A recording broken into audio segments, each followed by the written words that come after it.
Irineu, comprometido, ontem tínhamos ficado aqui de desenvolver a questão relacionada com a abertura da passagem de Rafah, na faixa de Gaza. Que informações é que nos trazes? Trago algumas informações, creio que são sempre positivas. A reabertura, explicar às pessoas que dizemos passagem de Rafah, significa fronteira terrestre entre a faixa de Gaza e o Egito.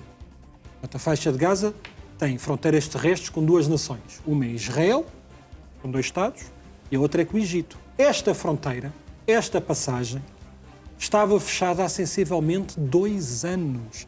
Portanto, os palestinianos que estavam dentro deste enclave, que é um enclave chamado a faixa de Gaza, cuja capital é a cidade de Gaza, estavam encurralados, sendo que também sair por mar também não era viável, porque há um bloqueio marítimo, como sabemos, imposto por Israel a este enclave.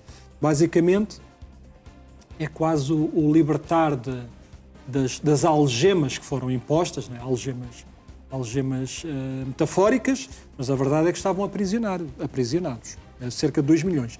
Não totalmente, é verdade que também alguns poderiam ir saindo, feridos, gravemente feridos, acordos com países terceiros, com o Egito, com o Qatar, iam saindo. Mas esta fronteira estava monitorizada e estava encerrada pelas forças de defesa israelitas. Coincide, portanto, também estava previsto na segunda fase, depois da entrega de todos os reféns, sabemos, já falamos, capítulo encerrado. Foi reaberta ontem ou anteontem, agora, creio que até que foi anteontem, ela foi reaberta.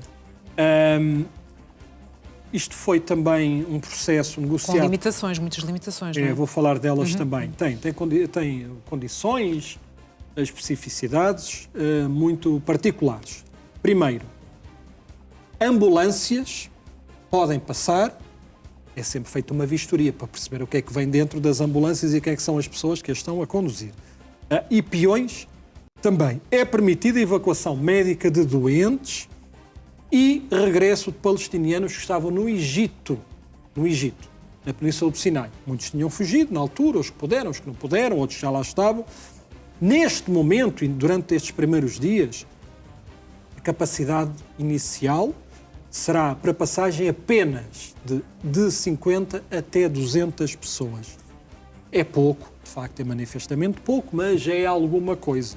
Portanto, casos mais graves, que necessitem, de facto, de transitar de um lado para o outro, terão, obviamente, prioridade. E aqui estamos a ver, são as imagens recentes, estamos a ver pessoas em cadeira de rodas, com limitações, portanto, com razões válidas, razões médicas, razões clínicas, têm, obviamente, prioridade.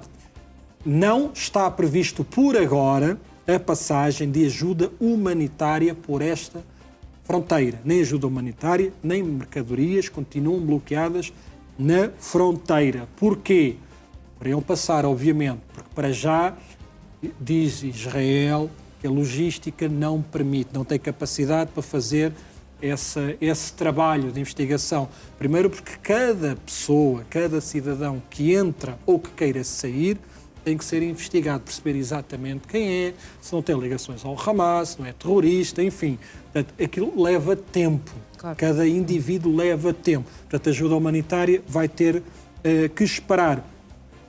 Neste momento, o que era feito só por Israel até este momento, não. Felizmente agora também há uma missão de assistência com unidades, elementos cedidos, enviados pela União Europeia, que vão participar em todo este trabalho logístico. As inspeções de segurança, essas são feitas pelos militares israelitas. Mas a questão logística, de informação, de documentos, de veículos, é feito por entidades neutras, dizer assim. São elementos da União Europeia. Tem um lado positivo que depreendo, tiro esta conclusão, que se há muitos palestinos que se estão também a regressar ou a tentar regressar a este enclave, que sabemos que foi muito destruído, ou quase na sua totalidade, creio que de 70% a 80% das infraestruturas foram dizimadas, destruídas, transformadas em entulho, mas se eles querem regressar é porque há condições. Claro que não há as condições aquelas que nós temos como essenciais, não é? Haver um teto para todos, uma casa. mas há alimentação, há água e há condições de sobrevivência. É claro que eles estão quase todos confinados à cidade de Gaza. Não todos, mas aqui no sul. Aqui no sul, porque a seguir à passagem desta de Rafah, tem a região de Rafah, tem Khan Yunis, onde continuam a viver muitos palestinianos e aí sob a autoridade israelita. Na tal fronteira, a linha amarela, aí continua controlado pelos israelitas, mas também há ali vários milhares de palestinianos que vão vivendo, ou sobrevivendo, mas em tendas. Portanto, se estão a voltar é porque condições mínimas, elas existem, ainda bem que sim, que seja transição, mas parece-me que são passos animadores. São atos e decisões que contribuem para a pacificação e para melhorar... Portanto, devagarinho, vamos avançando. Exato, Janete, mas que se avance, sim. Não é como aqui em Portugal, mas que se avance numa direção, que não haja recuos, mas parece-me um bom sinal, porque já entrava ajuda humanitária através da Jordânia, através de passagens por Israel, está a entrar, parece que está a entrar em quantidade mais do que suficiente, ou pelo menos o mínimo exigível para a sobrevivência, são cerca de 2 milhões, arredondado, não se sabe bem quantos serão, mas que os palestinianos não podem viver enclausurados e prisão domiciliária. Eles não vivem em gaiolas, não são, e foram remetidos e foram transformados quase em animais dentro de... Exagero, não é exagero, de facto eles estavam confinados e estavam presos. Na verdade, sim. Agora, felizmente, se quiserem sair, podem sair para o Egito e daí para onde lhes aprouver e onde for legalmente possível. Ainda de Israel tens mais 2 tópicos que têm que ver, o primeiro com operações militares, o segundo com uma polémica que envolve os Médicos Sem Fronteiras. Mais uma. Bom, estes dias não temos aprofundado, não temos falado muito do Líbano, é quase a repetir, tem havido ataques cirúrgicos, que Israel considera cirúrgicos, Israel vai eliminando elementos quer do Hamas, quer do Hezbollah no Líbano, uns são anunciados, outros talvez não, uns são identificados, uns são devidamente identificados e comprovadamente são elementos ligados ao terrorismo e talvez outros não. O que é que está a acontecer? As tropas de uma determinada unidade israelita, esta que se chama-se Yahalom, desmantelaram mais uma rede de túneis com centenas e centenas de metros. Eu recordo, vejam para onde é que o dinheiro é gasto. O dinheiro que é entregue, os nossos impostos, as ajudas humanitárias, com dinheiro que é despejado e depois que não é monitorizado nem é fiscalizado, foi usado a construir túneis sem fins por estes terroristas. Foi encontrado mais um, foi destruído dentro deste, que era uma rota de vários túneis. Isto é uma espécie de metro, de facto.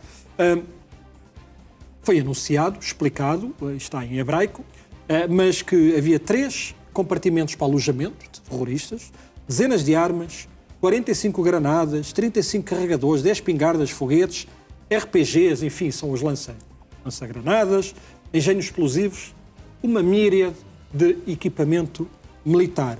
Isto, eu podia dizer assim, eis o Hamas. Isto é o Hamas. Elementos de terrorismo, explora a própria população, tortura a própria população, rouba-lhes o dinheiro que é enviado para o progresso e para construir infraestruturas cívicas, sociais, é gasto nestas construções com fins terroristas. Espero que esta segunda fase Israel não se vai esquecer, e o mundo também não, é preciso desmilitarizar e retirar da equação esta gente. A polémica, mais uma polémica... Médicos Sem Fronteiras, o que é que há? Não me surpreende. Primeiro, foi identificado um médico em Gaza, um dos médicos em Gaza, não é? Dos muitos médicos em Gaza, este senhor que aqui está, ele foi identificado e, através de fotos de um passado, já tem alguns anos, não é? Este senhor vestia-se com as fardas do Hamas, participava das reuniões do Hamas, estava ligado ao Hamas, é médico, parece que sim, é médico também, mas, além disso, aquela dupla função, que eu fui dizendo aqui muitas vezes, pese as críticas, mas parece que a verdade também dói a muita boa gente, este senhor fazia artigos de opinião, era correspondente do New York Post.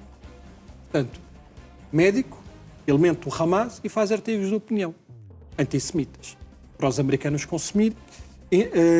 Infelizmente, não é caso único. Não é mesmo caso único. tanto todas estas organizações internacionais, e que são tantas, Janete, mas são tantas, saber como é que elas são alimentadas, quem é que os financia, vivem de quê, e se tem alguma ideologia por trás. Eu digo dos Médicos Sem Fronteiras, digo da Cruz Vermelha Internacional, digo da Médicos Sem Fronteiras no seu todo ou casos pontuais? Falamos do quê? Casos pontuais? Casos pontuais eu não tenho provas, mas segundo Israel, que ordenou, portanto, até dia 1 de março, ao final deste mês, tem que encerrar as suas operações porque Israel considera que esta Organização dos Médicos Sem Fronteiras tem que deixar, eu não concluí, quer a faixa de Gaza, quer a Cisjordânia, porque recusaram-se, e parece que isto é oficial. Israel disse, Médicos Sem Fronteiras, dê-nos a lista, atendendo a que vocês têm vários elementos, inclusivamente médicos internacionais que se calhar vão para lá com determinada ideologia e que depois aqui no mundo ocidental são antissemitas e escrevem o que escrevem nas redes sociais e participam em manifestações para o Hamas, aquelas do Free Palestine, mas depois sabemos que tem toda uma ideologia por trás, infelizmente, que não é uma questão humana, não, é de ideologia, porque senão eles também estavam agora a manifestar-se pelos iranianos, pelos ucranianos, por tantos outros, até pelos portugueses, também não andam em... Portanto, Israel disse, Médicos Sem Fronteiras, envie-nos uma lista completa com os dados pessoais dos vossos funcionários que estão a operar, quer na faixa de Gaza, quer na Cisjordânia. Queremos saber exatamente quem são as pessoas que trabalham para os Médicos Sem Fronteiras. Não foi fornecido. Os Médicos Sem Fronteiras disseram não temos que fornecer absolutamente nada. Israel disse... Sempre a questão sensível da proteção de dados, proteção de dados e tal, coisas, já se sabe. Não aceita, mas infelizmente, eu sei, há muitas provas, eu volto a dizer, porque sou uma pessoa relativamente atenta. Eu desconfio, não falta gente fantástica que dá a vida pelos outros, são médicos, enfermeiros e voluntários, eu sei que falam na Ucrânia, mas infelizmente em determinados contextos temos um oportunismo político. Temos médicos enviados por determinados países europeus e esses médicos são afiliados de extrema-esquerda ou partidos comunistas. São pessoas com ideologias que depois fazem declarações, estão em Gaza, a comunicação social internacional entra em contato com eles e eles contam as histórias que quiserem, sabendo perfeitamente que as unidades de saúde em Gaza são utilizadas pelos terroristas. Estes médicos tratam dos terroristas, que os túneis dos terroristas têm acesso direto a estes hospitais. Era preciso, de facto, fazer uma grande não direi limpeza, mas perceber exatamente se as pessoas vão lá com o espírito aberto, se querem de facto ajudar, se é um espírito humanitário, com essa missão muito nobre. Portanto, é perceber se de facto vão e cumprem o exercício das suas funções, independentemente das... Temos este senhor que é jornalista. Coisas em que acreditam. Não é jornalista, faz artigos de comentário, fazia no New York Post, foi descoberto.